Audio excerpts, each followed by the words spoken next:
I slammed the wine glass so hard it exploded across the dining table, a starburst of crystal and red that sprayed like blood. For a fraction of a second the room held its breath, forks hovered, music hiccuped, someone laughed nervously and then stopped. My wife froze mid-smile, one hand pressed to her mouth as if she were trying to hold the smile from falling off her face. Derek's grin vanished the instant my eyes caught his, replaced by the quick, guilty look of a man who knows he's been seen doing something obscene. "Do you want to tell them," I said, my voice low and steady, "or shall I?" He opened his mouth. She stepped forward. It happened in the same heartbeat, a kiss, soft and secret, sealed in a private world between the two of them.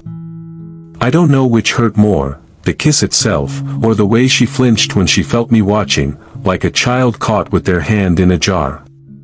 The room exploded. People shouted. Someone tried to block the shards with a napkin. My mother's face, pale and horrified, pressed against her palm. My wife, Anna, tried to back away, but there was nowhere to go. The chandelier threw shards of refracted light across the carpet like confetti. Her shoe slipped on a sliver of glass. She steadied herself on the back of a chair, her mascara running down her cheeks in black rivers. "You want me to tell them what you whispered to him in the kitchen?" I asked. "Tell them how long this has been going on. Tell them who's been in our bed while I was out working 30 hours a week." She opened her mouth, closed it, then found her voice and crooned the rehearsed denial people say when they think rehearsals will save them. "Philip, this is obscene. Don't make a scene." Her tone was practiced, as if we were back at a cocktail party and not on the verge of dismantling our lives. I let the glass fall from my hand. It hit the floor and another cascade of noise followed, the chime of crystal, the sickened intake of breath. I could feel the room watching me, measuring my response like a jury. For years I'd made arguments, won votes, built narratives that bent public perception until it suited my candidate. I'd controlled chaos and turned it into triumph. Tonight, the same instincts that won elections kicked in just beneath the skin, not for politics this time, but for something narrower, more private, my life. A good leader is never surprised by betrayal. A good campaign manager reads the room. They measure body language, spot fissures, exploit them. Betrayal isn't an emotional meltdown for a strategist, it's an opening, a vulnerability you catalog and then, if you're ruthless enough, neutralize. But before strategy, there was the collapse. The hot flame of humiliation that licked the inside of my chest. Guests retreated to the periphery, whispering into their phones. The caterer, a young man I'd hired personally, hovered by the buffet with frozen hors d'oeuvres. Anna's father shot me a look of betrayal that felt like a blade. For a second I was tempted to react with the kind of instinct that ruins men, yell, grab, assault, something primal and foolish. But I didn't. I swallowed that animal impulse and smiled almost serenely. "Anna," I said, and my voice was soft now, "sit down and tell them the truth." She stood there, trembling. Derek looked like a man whose lease on dignity had expired. A child began to cry in the hallway. Becca, Anna's friend who had given me that tight, disdainful smile all evening, watched with a mixture of glee and horror. The apartment, the wine, the flowers we'd spent a fortune on moments ago suddenly looked obscene, ridiculous. People will ask later, if there is a later, why I didn't throw her out that night. Why I didn't make a scene that would have broken her in front of everyone. The answer is simple: I knew how to win, and winning required patience. My trade is building narratives that survive scrutiny. Fires started in a panic can be extinguished by better men.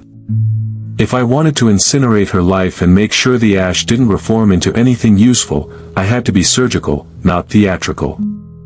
I walked to the bookshelf, picked up an old campaign binder, and carried it to the table. The movement was absurd, a man dragging a piece of political detritus into the center of his domestic apocalypse, but to me the symbolism was perfect. This wasn't a breakup. This was an opposition campaign. And I, who had spent my life manufacturing inevitabilities, would not be the footnote. She had declared war. I would respond with everything I had. That night, under the hum of the living room lights, I replayed the small, insidious moments from the last year. The late nights she blamed on projects, the unexplained receipts for wine at a restaurant I'd never heard of, the way Derek began appearing in photos with her a little too often, always in the background, always mildly out of focus like a ghost in a painting. Each small thing, when threaded together, made a rope. Anna had never been cruel or violent in obvious ways. She was a quiet kind of predator, elegant, charming, the sort who weaponizes deniability. She never shouted. She never left a voicemail that could be used as evidence. She smiled while she lied. That is the worst kind of betrayal, the one that wears civility like armor. I let the guests leave. I stood there while the apartment emptied and then locked the door. The remnants of the party, a half-eaten cheese plate, a toppled candlestick, the dead petals of roses strewn across the coffee table, lay like confessions. Anna curled on the couch under a blanket, feverish with adrenaline, and when she finally slept, it was the sleep of someone who had been forgiven too easily for too long. I sat at my desk and turned on the lamp. The campaign binder lay open beside my laptop, blank notepad propped ready. I started making lists. A good campaign begins with research, an inventory of strengths and weaknesses, an audit of vulnerabilities.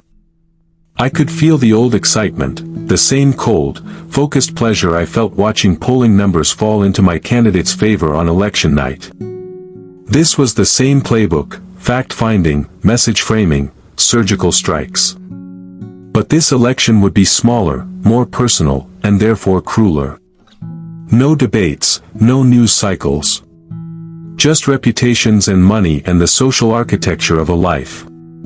I would dismantle what she had built and leave her exposed.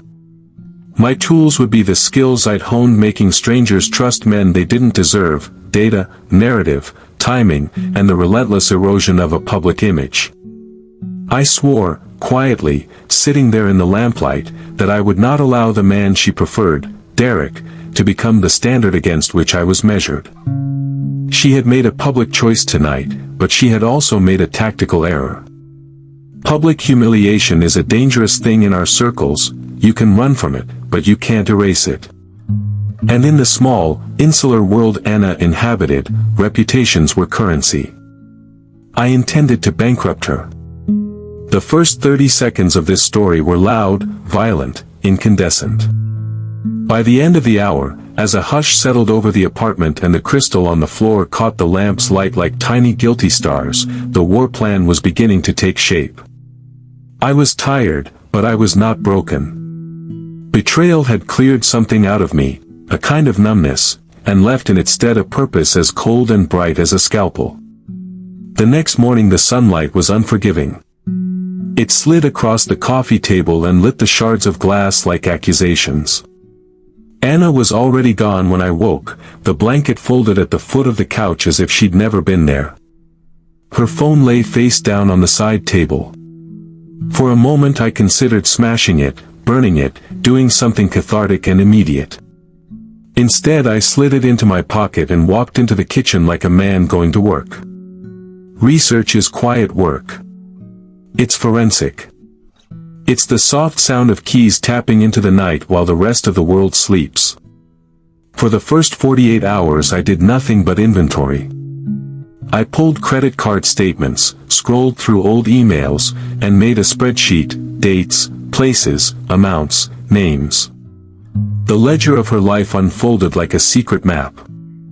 There were charges to restaurants I didn't recognize, hotel stays booked under odd names, little transfers to accounts I'd never seen.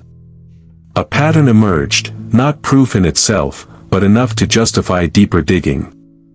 I called an old contact from an adversary campaign, a woman named Rosa who now ran a boutique investigative shop. She owed me a favor, the kind of favors that sit like brass buttons on the coats of those who work in my world. I explained the situation in clinical terms: infidelity suspected. Need corroboration. Discreet surveillance and digital forensics. She asked the right questions and then said 3 words that warmed me like whiskey: I can do it. While Rosa mobilized her people, I set traps of my own. I reactivated accounts I hadn't used in months, the burner emails that no one connected to me. I sent innocuous messages to Anna's contacts under those aliases, a casual, flirtatious note to a number listed as D. Derek, and an invite to a fake alumni reunion to another contact. The replies were thin, but replies are notes on a ledger. They tell you where the money flows and where the lies are laundered. At dusk, I followed the physical breadcrumb trail.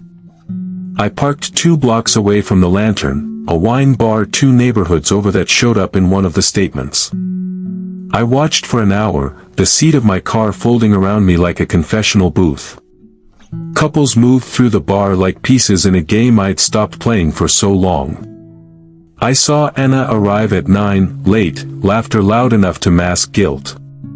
She met a man, broad shoulders, easy smile. Derek. He took her hand in the way men do when they're certain of possession, unaware of the cold calculus watching them across the street. I recorded everything. Not with the grandiosity of a movie heist but with the small, precise tools of evidence collection: my phone, a camera app set to airplane mode, the heart rate of a man who had learned to wait. I watched Derek pour a drink, watch Anna tilt her head, whisper something that made her lean into him. I captured it, a photo, a video clip, a memory burned into my retina. When they left, I trailed them a safe distance, then let them split off into different cabs. They never looked back.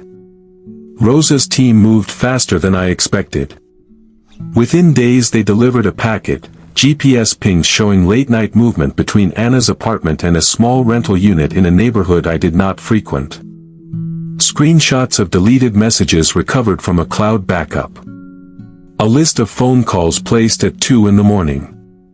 There was even an image, grainy but damning: Derek and Anna on a balcony, his arm around her waist, his mouth close to her ear. They'd thought the dark would hide them. Darkness is an ally of liars until someone turns on a light. I kept all of this in a folder on my desktop. I labeled subfolders with cold, efficient names: finances, communications, physical proof. I wrote notes in the margins like a surgeon preparing for incision: timeline, plausible deniability, third-party corroboration. Each piece of evidence was a scalpel I would use to cut away the veneer Anna had dressed herself in. But evidence alone is only raw power. Without narrative, it is only rubble.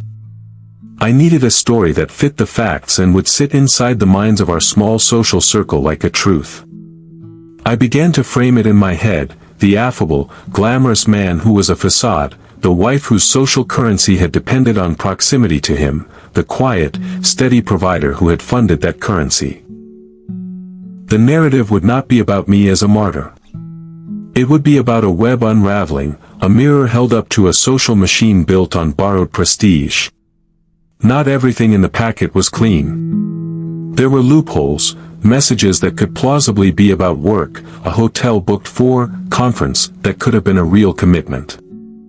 I made a list of those potential defenses and ordered more work around them. Rosa's team dug into Derek's company filings and email headers. They ran background checks on the rental unit's owner until they found a pattern of short-term leases used exactly the way Anna's log suggested. One of Rosa's boys even found a receipt for a bouquet delivered to that unit at 3 in the morning, billed to a name neither Anna nor Derek used publicly. The work had a rhythm, and with rhythm came confidence. The feeling was dangerous in its familiarity. It made me feel like the old man who would never be surprised by the betrayal of others because he had made a career laying traps for them. There were small joys, too. A call from a bank confirming a suspicious transfer. A screenshot of Anna deleting a message and then replying, "Can't tonight, Philip's home." The redundancy of liars is their gift to researchers. I also started to test the social pressure cooker. You don't want to be the guy who explodes alone in his living room. You want witnesses, people whose opinions matter. So I fed small seeds to confidence, a casual, "Did you hear about that place Anna was at last week?" to Justin, a friend who loved gossip more than his job, a worried, "I've noticed Anna being distant," to my sister, who would not stand for being lied to. These were amphibious moves. They spread the scent of doubt without anyone being able to trace it back to me. One night, as I stood on my balcony reviewing the packet on my tablet, my phone buzzed. It was Anna, a short, clipped text, "We need to talk. Tonight. Home." I read it twice. There was no guilt in the words, only ownership, as if she were offering me a chance to return to a place where she decided the terms. I replied with a single word, "Later." That night, I sat in the dark and rehearsed the conversation I wasn't yet ready to have. Confrontation is a point in a campaign where you risk your lead. You have to be certain your opposition has no escape hatch. You have to ensure that every narrative you allow is one you can contain. That's why I didn't call Anna then and there. That's why I let her text sit unanswered. The more I learned, the more my plan grew teeth. Phase 1 had been to collect, to make all the facts align into an unambiguous pattern. It worked. The evidence stacked. The camera had caught their kisses, the bank transfers traced a pattern of clandestine reimbursements, the rental had become a second address. I had what I needed to begin Phase 2, narrative destabilization. Phase 2 is where the strategist gets to play. It's the part where you take the raw material you've gathered and begin to shape public perception. It's where you begin to cut at the supports people rely on, connections, credibility, people who vouch for the accused. It's the part that looks like chaos from the outside but is, in fact, choreography. I closed the tablet and backed away from the railing. In the light of the city, the world looked indifferent. Lovers walked their dogs. Drivers honked at traffic. Somewhere below, someone laughed, a sound that used to belong to me on nights when Anna smiled without the weight of deceit. I thought of the shattered crystal in my living room and felt, not sorrow now, but a cold, anticipatory satisfaction. The first phase had worked. The file on Anna was thick, and it smelled of truth. I texted Rosa, "Begin Phase 2. Phase 2 began with the same humility as any good operation, small, invisible motions that look like nothing from the outside but change everything when added together. The rule of narrative war is simple: let others tell the story and they will frame you. Take the story from them and you own the world they live in. That was the calculus now. My first move was surgical and almost indecently petty. Anna's social capital lived in a very narrow ecosystem: the charity gala committee, the brunch setups, the boutique stylists who lent her clothes for photos, and the people who loved to trade favors for the illusion of status. If I could make a few of those pillars wobble, the rest would follow like dominoes. I started with the gala chair, Cynthia, a woman who treated the committee like a stage and whose reputation was as brittle as painted shellac. I called her with the practiced cadence of a man who handles donors for a living. "Cynthia," I said, "we need to talk about this year's underwriting." I framed the call as a business decision. Market reallocation. Risk mitigation. I said it all in sentences designed to be easily repeatable. Cynthia, who had built her life on being seen with the right people, heard one thing: instability. She had long ago cut her ties to people who smelled like trouble. Within 48 hours I had Cynthia on edge. She called Anna. Her voice, usually saccharine in the way social climbers are saccharine to each other, had a brittle edge when it cut through my wife's day. I made sure the timing was perfect. The call arrived the morning after the lantern photos hit my desktop. Reputation is a web, pull one thread and the pattern shows. Next, I moved on to Becca. Becca's weakness wasn't loyalty, it was expedience. She tolerated risk until it threatened her primary asset, her job. Becca had relied on the same social engine as Anna to stay relevant: curated outfits, borrowed designer pieces, an image that came with discounts attached. I tipped the scales using the most effective currency I had: plausible accusation. An anonymous tip to loss prevention at the boutique was small, petty, and surgical. The kind of thing that triggered HR investigations and quiet dismissals. Becca panicked. The store called auditors. The auditors found what I'd suspected and more. The logic was simple: a quick raid of credibility and Becca folded faster than anyone expected. She called Anna first, then the store sent a formal letter. Becca's firing rippled through their friend group like a thrown stone. Who wanted to be associated with a woman who'd just been publicly dismissed for fraud? Social contagion is cruel and fast. Meanwhile, Rosa's digital ghosts were working. She leaked a curated set of documents to a business reporter I'd once fed a story to during a campaign cycle. The memo was clinical, not sensational: a due diligence note outlining Innovate Next's burn rate, the family-backed financing, the pattern of soft revenue and hard debt. It wasn't a smear, it was a spreadsheet. In a town that worships optics, numbers are unforgiving. The journalist, a man who delighted in scandal if it smelled like vulnerability, ran the piece with a headline that hummed with inevitability. The article didn't frame Derek as a villain so much as an amateur illusionist whose tricks had been revealed to paying customers. His father, already skittish about public exposure, moved to freeze funding and demand formal audits. Derek's facade began to chip. The car he flaunted. Lease paperwork showed defaults. Investors started whispering. The money dried up. The trick to this phase was tempo. Attack too fast and people cry conspiracy, too slow and the accused reorganize. I calibrated my releases like a DJ mixing tracks, just enough bass to unsettle, not enough to cause an outright collapse until the rhythm was right. The press piece landed at the exact moment Becca was being escorted out of her job, and Cynthia was publicly reorganizing the gala committee. Their collapse happened in concert. Casual observers saw coincidence, insiders saw pattern. One evening, I staged a small, performative indignity that served as a pressure valve. I invited Anna to dinner, ostensibly to offer support. She came wearing the kind of silk dress she'd chosen to show Derek she could still command attention.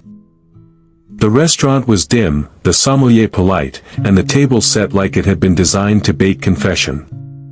I slid an envelope across to her mid-course, a printed packet of the Innovate Next memo, with a small note folded on top: context. Her hands shook when she read it. She attempted the classic pivots: denial, anger, indignation, but I had already normalized the data in the conversation around us by letting a friend who ate at the table earlier mention the article. The seed took root.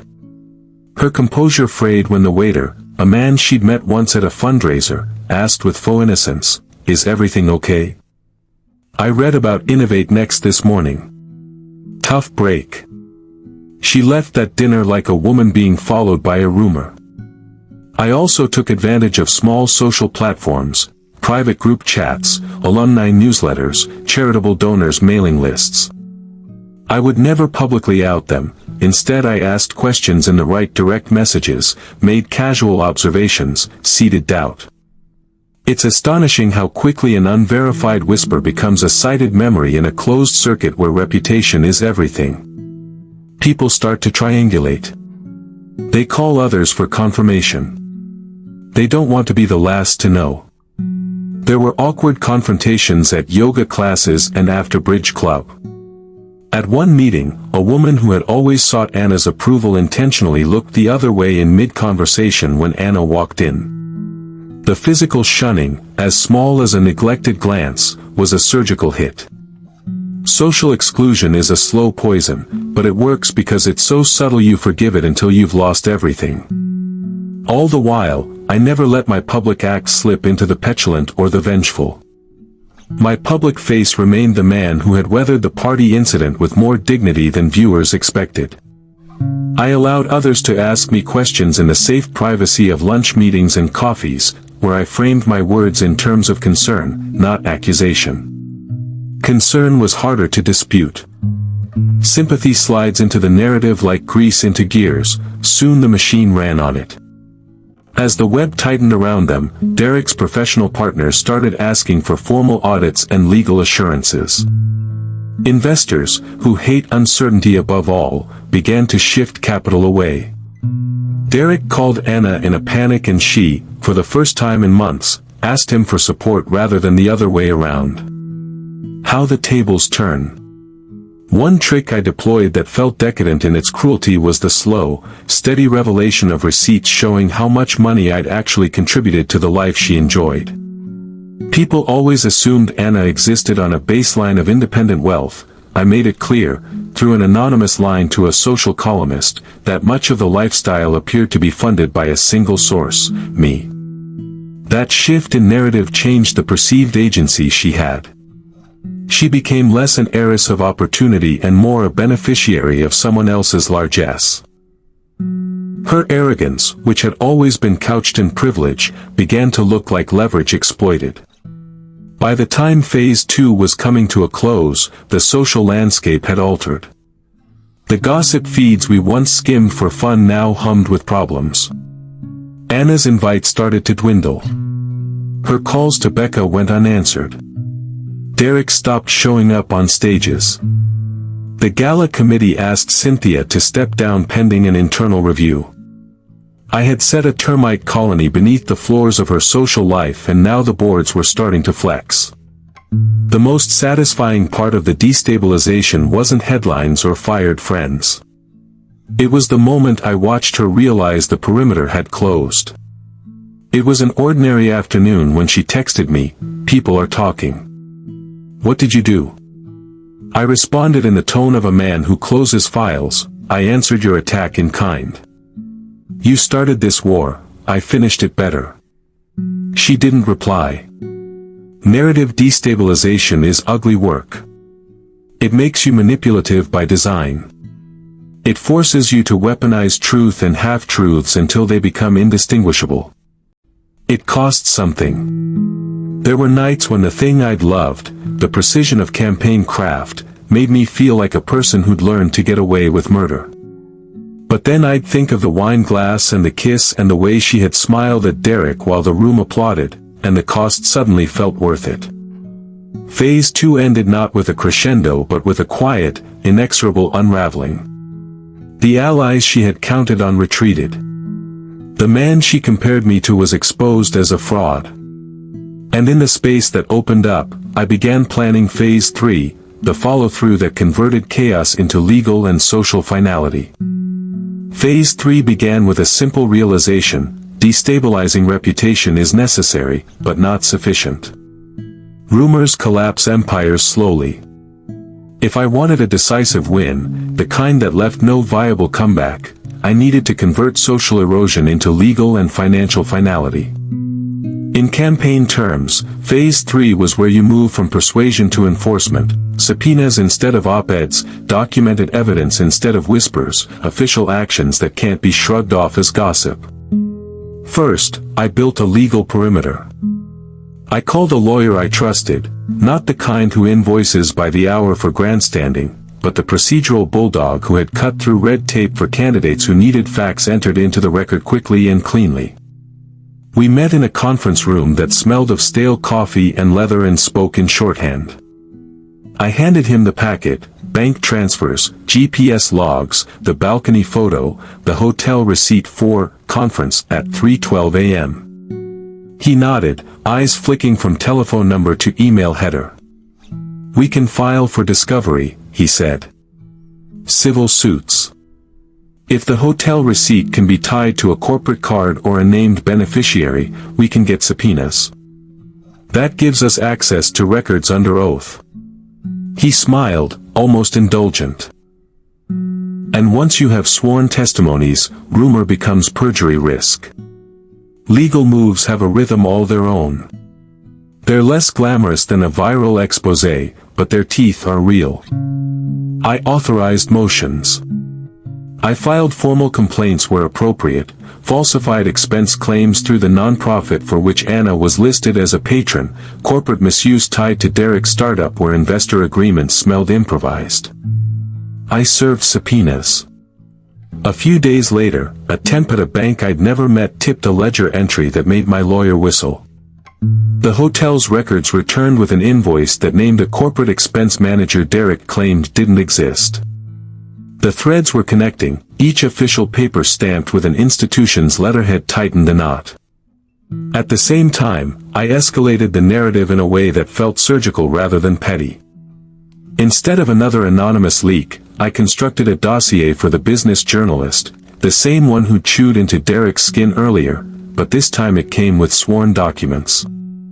The headline would no longer be a rumor, it would be an official ledger excerpt. Journalists love two things, documents and the sound of legal tape being sealed. The reporter called within the hour, voice clipped and suddenly respectful. "You have receipts?" he asked. "We have testimony?" he asked. "We have subpoenas," I said. "That's news." The resulting piece ran on a Tuesday morning. The lead was merciless. A wife implicated in diverting charity underwriting and a startup founder whose investor agreements contradicted his public statements. The copy intercut my spreadsheet excerpts with sworn declarations from a former Innovate Next contractor who confirmed ghost invoicing. The online comments section filled with the sort of venom Anna had once enjoyed directing at others. This was no longer gossip on group chats. It was a documented, journalist-vetted narrative, something that could be cited in court and quoted in boardrooms. Derek tried damage control. He called a press strategist, issued a terse statement about business transitions, and begged his father to issue a public letter about familial support. Investors held emergency calls. The board convened. But legal documents have a way of clinging to the coats of men who think they can outrun them. When subpoenas arrived at Innovate Next, the company's counsel scrambled and found gaps they couldn't easily explain. That pause is the worst thing for a narcissist who trades on certainty. I also made sure the nonprofit Gallup committee couldn't quietly sweep the scandal under a table. I filed a formal complaint about the misdirection of donor funds with the state charity regulator and attached a notarized affidavit detailing the donation withdrawal, the subsequent communications, and the timeline showing how those withdrawals correlated with Anna's social mobilization. The regulator has no interest in social drama, they have interest in audits and accounts. Within weeks, auditors requested records and Cynthia, the gala chair, was publicly quoted as cooperating fully with an investigation. That sentence, matter of fact, official sounding, stripped a layer of editorial safety from Anna's world. There were action-filled moments in this phase, small operations that felt more like stakeouts than litigation. I sat in a municipal clerk's office across town for an entire afternoon watching a line of people sign filings while a clerk stamped a copy of Innovate Next's incorporation paperwork. I waited in a sterile room while a process server left subpoenas on desks across the city, watching a receptionist's face go slack when she realized the service had been real. The procedural mechanics were boring, but the effects were kinetic. Lives shifted overnight because a piece of paper had been officially handed to a person. The legal pressure produced something mean and efficient. People started talking under oath. A contractor for Innovate Next admitted in a deposition that a project was billed to the company but never delivered. A boutique buyer who'd facilitated Becca's discounts returned emails from me with apologies and admissions. HR files were opened. Once sworn statements appeared in the record, the dynamics shifted. Those who would have once defended Anna now found their own positions at risk. When the choir of excuses became a chorus of signed admissions, the house of cards fell faster. Phase 4, the public takedown, was designed to be theatrical but airtight. I scheduled it like I would schedule a debate performance, crisp, memorable, and timed to peak attention. There was a press conference, not my press conference. That would have been too self-serving, but a carefully orchestrated, public update from the charities board announcing an independent audit and the organization's steps to recover misdirected funds. The media that covered the earlier Innovate Next piece were on the call. I made sure a copy of the audit's preliminary findings reached the reporter's inbox just before the conference began. I attended the conference as the composed, quiet benefactor who raised questions and cooperated with authorities. I sat at the back in a nondescript jacket and took notes. Anna watched from the periphery, face ashen, caught between disbelief and the dawning horror of consequence. When the charity's executive announced that certain donations had been used for non-charitable purposes and that those funds were being reclaimed, a camera panned to Anna and held. The moment was simple and devastating, a woman who had built her reputation on philanthropy being publicly stripped of that title. The fallout accelerated. Donor lists shrank. Innovate Next's lead investor convened an emergency board meeting and announced a forensic audit. Derek's father issued a statement about protecting the family's legacy that read as more of a distancing than a defense. Becca pleaded for clemency to avoid criminal charges and accepted a settlement in return for testimony. The social scaffolding cracked and then collapsed in a wash of emails and public statements. There was still one arena left where she could fight back, legal retaliation. Anna tried to paint me as a vindictive partner who weaponized his skills to humiliate her. She threatened countersuits, whispered to mutual acquaintances that I had stalked her and orchestrated her ruin. I was not naive to the playbook. Men like me are criticized for being cold-hearted when we apply strategy to personal matters. My lawyer prepared a defense, the documentary record, the subpoenas, the sworn statements. We preempted a defamation claim with a release, an organized package of facts that a court would find credible. When she filed motions, they bent under evidentiary weight. One late night, I received a text from Anna that read, "You could have just left. Why make me suffer?" I wrote back a single line, "You made your choice in public. I just used the tools I know to make sure it had consequences." I left it unread. The reply was tiny, pathetic, and it didn't change the ledger. There were concrete, irreversible losses for her. The charity removed her from the donor page and issued an apology to stakeholders. Innovate Next's lead investor demanded an immediate accounting and began legal action to claw back funds. Derek's company faced potential bankruptcy. Becca's name appeared in public records in connection with an internal theft investigation. Anna's parents, embarrassed and under financial scrutiny for their association, quietly distanced themselves. Invitations that used to flood her inbox dwindled to a trickle. The life she'd curated, clothes, dinners, influence, had become liabilities. But no victory is total without cost. There were nights I lay awake tasting the bitterness of what I'd done. Strategy is an appetite, it eats itself if you let it. I caught myself watching old videos of us laughing in kitchens, dragging my finger across the screen as if I could scrape away the memory. The same hands that had once signed donor checks now drafted motions. The two roles, lover and operator, had collided, and I wondered if the person who remained at the end would be someone I recognized. Phase 4 concluded with the public collapse and the opening of formal legal processes that would continue for months. It left Anna exposed in ways that mattered, financially drained, socially isolated, legally vulnerable. The winter after the press conference was long and gray. It was the kind of season that leaves a visible line on a person's records. I attended a few depositions. I testified where asked. I kept my voice even. There were no dramatic courtroom declarations, no cinematic reconciliations. Instead there were affidavits and exhibit numbers and the dull, grinding certainty of law. The last action I took in Phase 4 was simple and symbolic. I returned to the apartment where the wine glass had shattered months earlier. The furniture was the same, but the air was different, thinner, quieter. I picked up the box where I'd once kept party invitations and tossed it in the trash.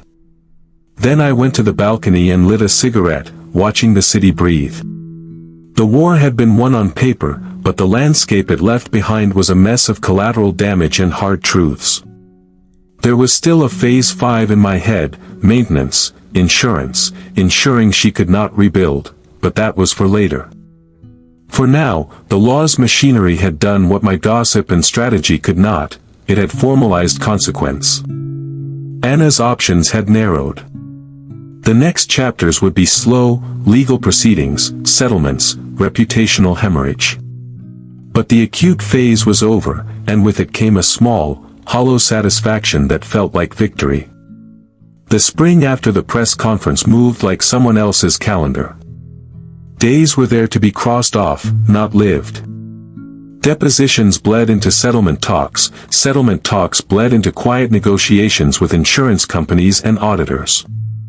The sensational peaks, the headline, the camera flash, the public humiliation, had been replaced by procedural persistence, emails with subject lines like Exhibit A and Request for Production, attorneys who liked to say, let's table that for now, and the patient, clinical extraction of money and reputation from a person who had once been the center of a world.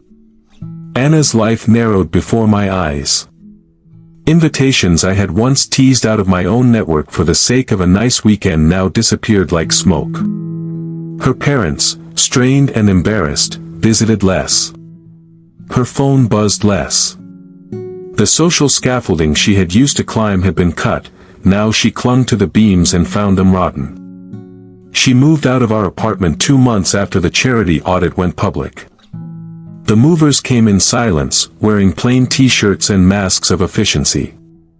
The boxes were neat and small, unlike the overflowing boxes I had watched her pack on nights we moved in together years before. There was an economy to leaving now, thrift where there had once been abundance. People asked me why I had been so thorough.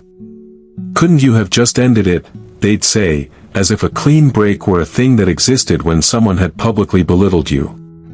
The truth is uglier, revenge is rarely a single act. It's a campaign because the injury demands proportionality, not spectacle for spectacle's sake, but a methodical unmaking of the apparatus that allowed harm to proliferate. By the time the auditors audited and the donations were traced, there was no comfortable narrative for Anna to slip behind. The story had teeth. That said, the collateral damage was real and not always neat. Becca, whose complicity had once been casual, was still raw from being fired. Her legal troubles lingered as an open wound. Derek's father, a man I'd once shared a drink with, now refused my calls. Investors I'd once met in bland hotel lobbies now avoided my emails. The town's social currents shifted, alliances dissolved and realignments happened quietly. People who'd once been acquaintances stopped answering my messages because proximity to the scandal, even on the periphery, had consequences of its own. Accountability had a recoil. I didn't feel immune to those consequences. At night, when the house was quiet and the city's lights turned themselves into a constellation of other people's lives, I caught myself imagining small, ordinary futures, waking to coffee, the sound of a partner humming in the kitchen. Those imaginaries now felt like the work of a different man, someone softened by the rituals of mourning. I'd traded that for a streamlined competence that solved problems and then checked the box. When you win a war using the tools you were built to use, you discover that some of those tools are blunt at home. There were moments when I examined the ledger of what I'd done and felt the cold edge of it. One afternoon, a woman named Cynthia, the gala chair I'd nudged into instability, sent a message. It was short, the kind of thing a person sends when they want to be seen as magnanimous without meaning it. I'm sorry for how things got out of hand. This has been hard on a lot of people, it read. I typed a reply, then deleted it. The urge to respond civically was a remnant of who I'd been before the strategic imperative drowned out everything. It was easier to keep moving than to sit in the moral muck of it all. Anna came back into my orbit twice in the months after she left. The first time was at a deposition where she looked smaller than I remembered. The courthouse lights flattened people, stripped them to their procedural roles. She met my gaze, a flash of something like regret, or maybe it was just self-preservation. We said nothing to each other. There was no venom, no plea. There was only two people who had once been intimate now reduced to the staccato of legal questions and the recorded solemnity of sworn testimony. The second time she appeared was in the rain. I saw her on a street I was walking down with a client, her hair plastered to her face, a cheap umbrella clutched in one hand. She tried to avoid my eye, then gave up, and for a second, the smallest slice of time, she looked human, tired, shrunken, not the bright, curated woman who drank champagne under chandeliers. I looked away first because I didn't want to give her the gift of my pity. I already had enough to carry. The public records took a while to settle. Innovate Next's audits dragged. Derek's company restructured and then quietly folded. There were legal filings that read like elegies to optimism. Becca settled with her former employer for a confidential sum and a public apology that felt brittle. Anna eventually returned some funds and was removed from the nonprofit's donor list. The charity issued a statement that was kind and precise and designed to move on. The press turned its attention to other scandals. Human attention is a fast-moving thing, and the town breathed. The victory, when it came, was administrative more than theatrical, a settlement on paper, a headline that closed the loop. The cameras left. The public conversation pivoted. In the aftermath I found myself reflexively auditing my own life. Was there something of me in the people I dismantled? How many relationships had I destroyed by pursuing retribution with the same dispassion I used to build campaigns? The answer was complex. I had been hurt in ways that were elemental. The work I did was proportionate in my eyes. But proportion has a grainy moral texture. It's not the same thing as clean.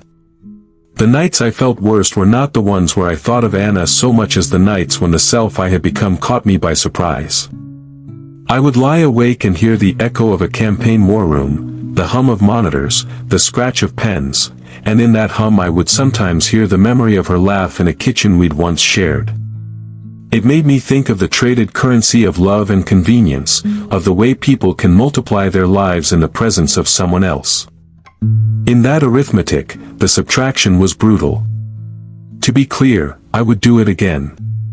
If the event replayed itself, the toast, the kiss, the applause, I would follow the same route: collect, frame, execute. There is a logic to what I did. Anna weaponized public humiliation, I weaponized the tools I had. Yet admitting I would do it again is also an admission of what I had become. Victories of that sort accumulate a certain weight. They change the lines of your face. They reroute your empathy.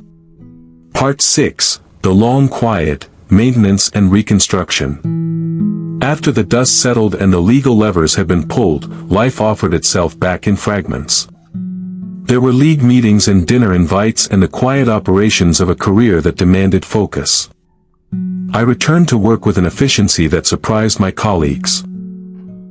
The campaign machine is a good fit for a man who knows how to compartmentalize discomfort. I dove into new races and new narratives, and in the office I could still find solace in the craft of persuasion. It was, in many ways, a refuge. The world of policy and message felt cleaner because it had rules and time horizons and metrics. But the personal work required a different discipline. The idea of reconstruction is not glamorous. It involves small things: making a bed, answering a friend's text, calling your mother, seeing a therapist who has the patience to sit in the quiet with you while you inventory what you feel. I started with small restitutions, a donation to a different nonprofit that actually did good work, volunteering for a campaign I believed in on the policy level, listening to friends without measuring their reactions for political utility. These were not covers for what I'd done. They were, I hoped, attempts to remind myself that competence could be used for creation as well as destruction. I met someone months later, Not because I was looking, but because good narratives sometimes find you when you're not writing them. She was not a starlet or a beneficiary of social currency. She was a teacher who taught teenagers how to read, and she was honest in ways that made me nervous. Her life was messy and real, full of unpaid labor and faded sweaters and fierce, surprising joy. There was none of the performative sparkle of Anna's world. There was the steady grind of someone building value without press releases. We met for coffee and talked about books, and I listened. It was awkward at first. I had a reflexive tendency to analyze her mannerisms, to catalog things in a way that would have been useful in a campaign but corrosive in a relationship. I fought those instincts. I tried to be present. She taught me how to make scrambled eggs without judgment and how to sit with a quiet night without filling it with plans. The more time I spent with her, the more I realized that my hands, the hands that had once penned spreadsheets to ruin a life, could also fold laundry and make soup and pass the salt with a gentleness that wasn't tactical. There were times when the past surfaced like a bruise. She would notice my silence and ask. I told her small portions of the truth, that I had been betrayed, that I had retaliated, that there were nights when the work left me hollow. She didn't lecture. She listened. There is an art to living with regret, and her patience gave it edges that softened over time. I continued to check in on the fallout in small ways. Mutual acquaintances reported that Anna had moved to a smaller town and had taken a job in corporate administration. She was rebuilding in the narrow way people who have been publicly marked must rebuild, slowly, modestly, with fewer ornaments. Derek fled the investor circuit and resurfaced in a different industry, nursing professional wounds. The town's scalpel of gossip healed, like all wounds, into a scar, visible if you knew where to look, invisible to most. My own scar was less visible but no less real. I found myself more guarded in small social rituals. I stopped assuming benevolence where it had once been the default. There is a practical value to that. It makes you harder to deceive, but it also insulates you from pleasure. Pleasure requires a little looseness. For a while, I was tight with everyone and everything. The months slipped into a year. The paper trail that had once been a headline became a footnote in local histories, a cautionary tale about image and integrity. My name rarely appeared in the same sentences as Anna's anymore, which was, I suppose, the point. The machinery I had set in motion had done its work. Epilogue, the quiet verdict. On a bright morning in late autumn, I found the wine glass from that night. I had kept it in a cardboard box with other objects that had once mattered, a tie from a campaign victory, an old press badge, a postcard from a trip we'd taken before things had gone dark. The glass was cracked but whole enough to reflect a distorted version of my face. I ran my thumb along the fracture and felt a small, private shudder. There are outcomes in life we chalk up to fate and outcomes we steer with our own hands. I had done both. I had been betrayed. I had retaliated.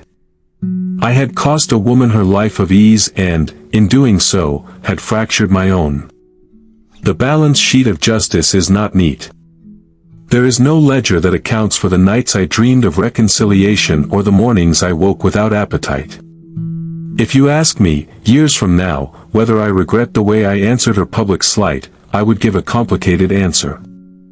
I would say yes and no. Yes, because winning required a coldness I sometimes miss in myself. No, because there was a kind of necessary rectification in making sure that a public humiliation was met with consequences that matched its cruelty.